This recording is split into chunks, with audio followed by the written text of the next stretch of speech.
Attorney Liborio Hangaw during that time is Django, yun yung alias niya, yung sunod name niya. And then sometimes 1976, naging Diablo Squad na, mula sa Alito Squad, naging Diablo Squad. So ang pangalan niya na, o ang sunod niya ginagamit niya yung Abraham, Abraham, hanggang sa Guardians, 1984, December 10. Ito po siya, si Colonel Liborio M. Hangaw Jr. Siya ang dahilan bakit may mga tato tayo hanggang ngayon. Namatay na po siya 3 years ago. And pinakahuling dinalaw niya na lumabas siya ng Manila bago siya namatay is sa Dumaguete, sa bahay ko.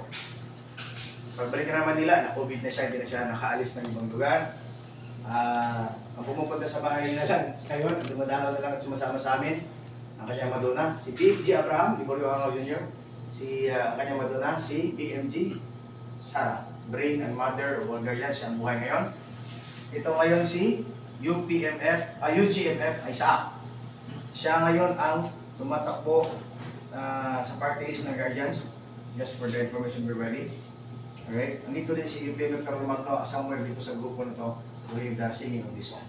Maraming salamat sa pagtsaga ninyo makantay, lalo na mga kasama ko galing sa Riyadh, alam kong tune goods na rin kayo. So,